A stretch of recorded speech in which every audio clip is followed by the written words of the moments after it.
Welcome back to our story. This chapter takes our first step into Richard's world, where brilliance and curiosity merge. In a room filled with scientific wonder, we witness the spark of inspiration that ignites a prodigy's path to greatness. Richard's journey unfolds before us through his experiments, family, and unwavering determination. Now, let's enter Richard's world and discover the spark that drives him. Episode 3, Richard Parker, A Prodigy's Path to Greatness.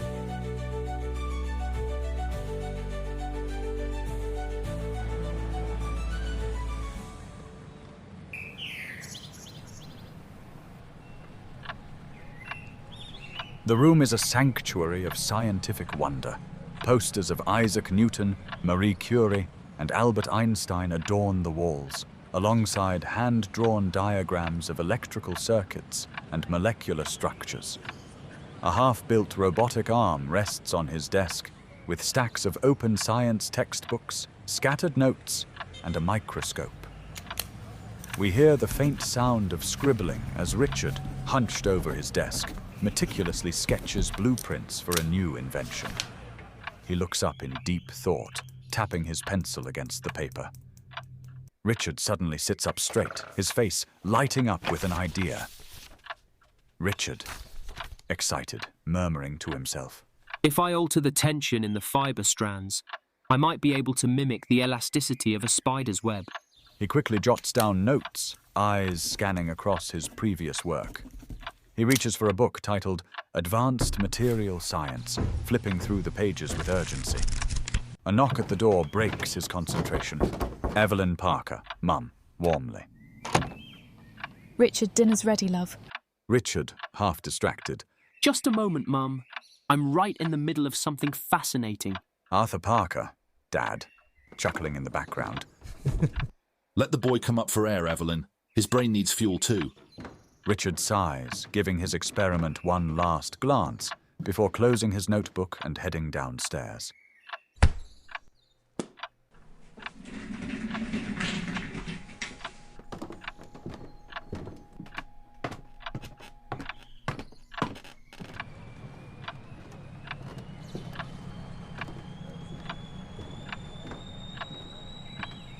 The Parker family sits around a wooden dining table, the warm glow of the chandelier illuminating their faces. Plates of roast chicken, mashed potatoes, and vegetables are neatly arranged, along with a steaming teapot in the center. Arthur pours himself a cup of tea, while Evelyn passes Richard a plate, her eyes twinkling with curiosity. Evelyn, smiling. So what's today's brilliant experiment about, Richard? Richard, eagerly gesturing with his fork. I've been researching the properties of spider silk, how it's stronger than steel yet incredibly flexible. If I can replicate its molecular structure, I could create a synthetic fiber with limitless applications. Arthur, raising an eyebrow, intrigued. Stronger than steel, you say? Now that's something. What's the end goal? Richard, enthusiastic, thinking out loud.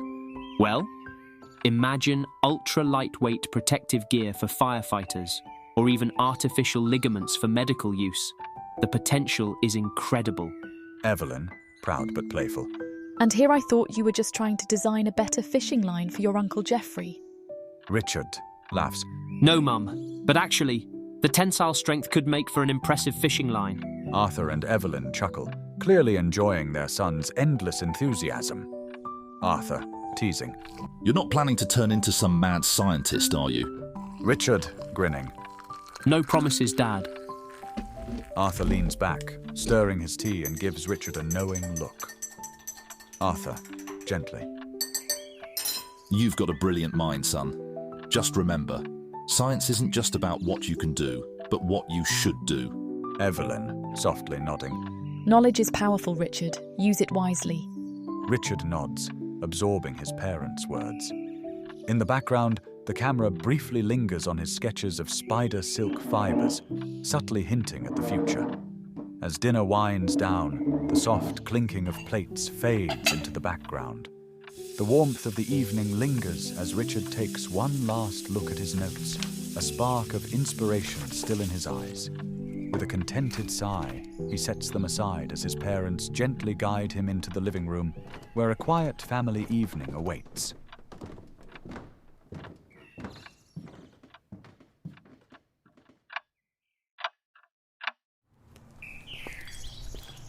Good morning.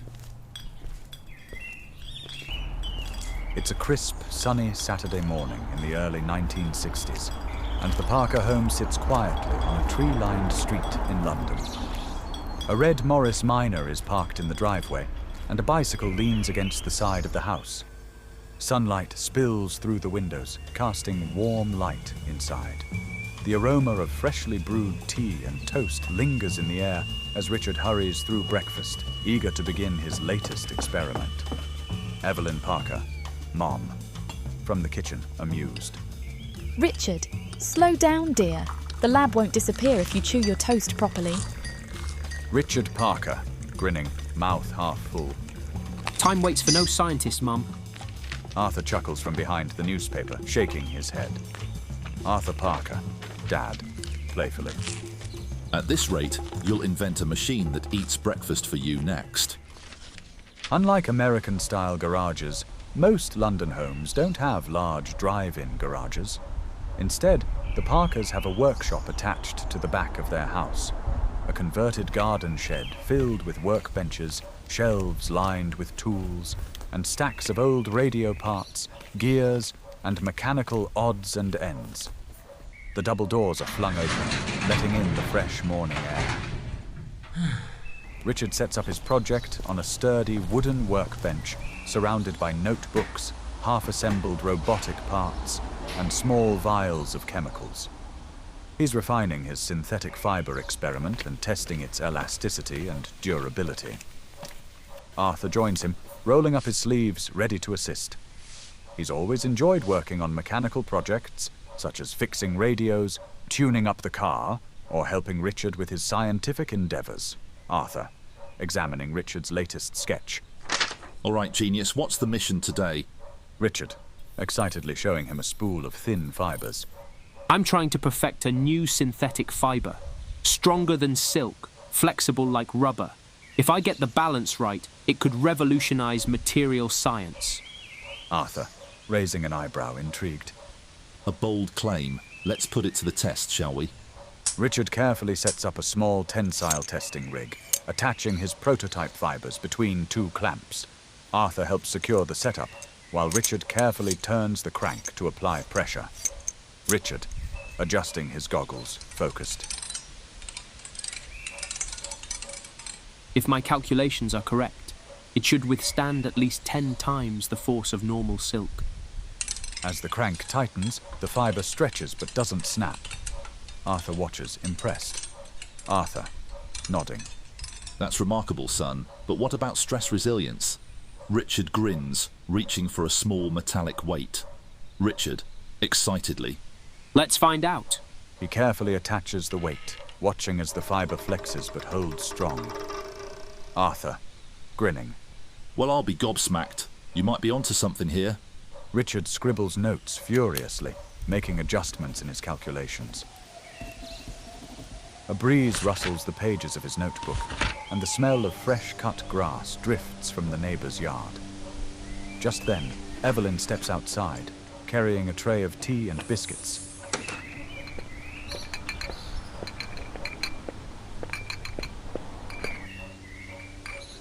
Evelyn, playfully.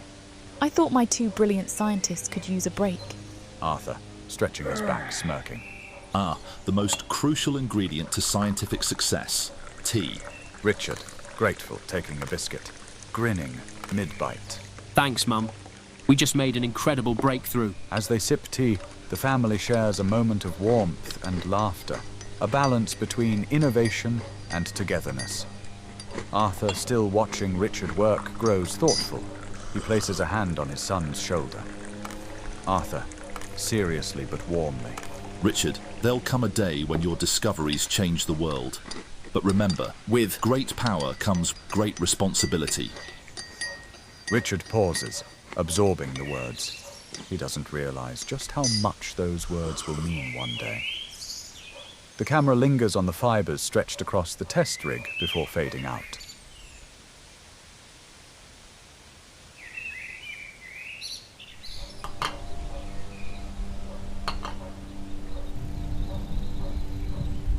As the late afternoon sun bathes the park in a golden glow, the Parkers take a leisurely walk, unwinding after their morning of experiments.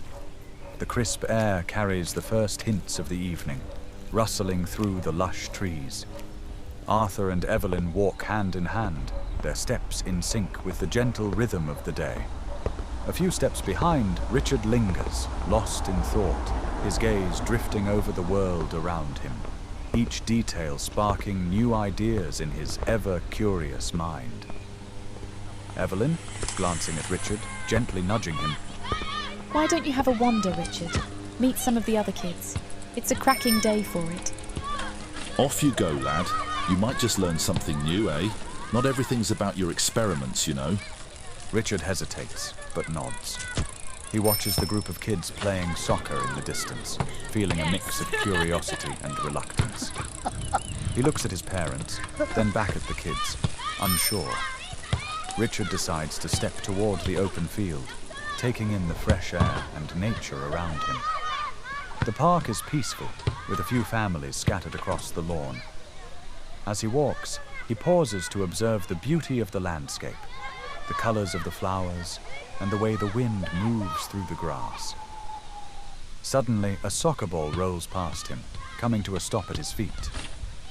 Richard looks down at it, startled for a moment, then looks up towards the group of kids who are playing. A boy, Charles, around Richard's age, runs over, slightly out of breath. Charles, smiling. Oi, mind kicking that back, mate? Richard hesitates for a second, but then gently kicks the ball back toward Charles. He watches as Charles effortlessly dribbles it to the others. Charles, grinning. Cheers, mate. Do you play or what? Fancy showing us a trick? Richard chuckles nervously, shifting on his feet. I'm not much of a soccer player. Charles, raising an eyebrow. Nah, you're joking. I've seen you about school, haven't I? You're the lad always doing those mad experiments, right? Richard looks a bit surprised. You've seen me at school? Yeah. You're the one with all those crazy gadgets, right? Everyone's proper buzzing about them. Richard hesitates but begins to relax a bit. We hear Richard's inner monologue briefly as he stands there, unsure whether to join in. Richard, thoughts. I've always been more into science, not sports. But Charles seems sound. Might be a laugh. Can't hurt to try, right? After a brief moment of contemplation, Richard decides to give it a go. Richard, smiling slightly. All right, I'll give it a go. Charles nods enthusiastically and hands Richard the ball. That's the spirit. Let's see what you've got. Richard takes the ball, trying his best to kick it toward the other kids. It's a bit awkward, but the kids are encouraging, laughing and showing him a few tricks. They pass the ball around, and Richard begins to loosen up, laughing with them and feeling the joy of the game. As more kids join the game, George, a taller boy with a big grin, walks over. Oi, Charles! You letting him play? Is he any good then? Charles, laughing. He's not too bad. A bit rusty, but he's getting the hang of it. George, to Richard. Nice one, mate. You're not as hopeless as I thought. Richard laughs, still feeling a little out of his element, but appreciating the friendly banter. Richard, grinning. I try my best. As the sun begins to set, casting long shadows on the grass, Richard's parents call from a distance. Evelyn, calling out. Richard, love, time to head home. It's getting a bit late. Richard looks over at his parents, slightly surprised by how quickly the time has passed. He waves to the other kids who are still playing. Richard, calling back to the kids. Thanks for letting me join in. Charles, grinning. Anytime, mate. See you in school. You're not half bad, Richard. Catch you later. Richard returns to his parents, feeling a newfound sense of belonging. Arthur gives him a knowing smile. Arthur, with a chuckle. Looks like you had a good time. Evelyn, playfully. A bit of fresh air and fun never hurt anyone, right? Mm-hmm. Richard nods, with a content smile as they walk home together. As the Parkers stroll back down the street toward their home, Richard reflects on the day's events, thinking about his connection with Charles and George and the new friendships he's made. The world feels a bit bigger, and Richard feels like he's starting to see it in a new light.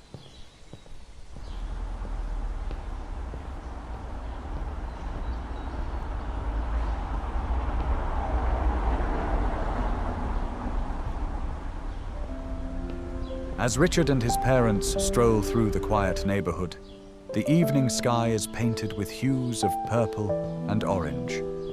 A peaceful day at the park has left the air thick with quiet contentment. Arthur, with a smile as they walk. So, Richard, how did your robotics club go this week? Are you making any breakthroughs on your new project? Richard, grinning with excitement, his eyes lighting up. Oh, we're working on building a new prototype for a fully automated robot. It's a challenge, but it's been amazing learning about mechanics and control systems. We're trying to make it more efficient and adapt to different environments. It's like teaching a machine to think for itself, but react to its surroundings. Evelyn, glancing over at Richard as they approach home. That sounds incredible. You know, I'm always impressed by how driven you are at such a young age. Richard, with a thoughtful smile, looking up at the stars now beginning to appear in the evening sky. Thanks, Mum. I can't help it. There's so much to learn, and I want to understand everything.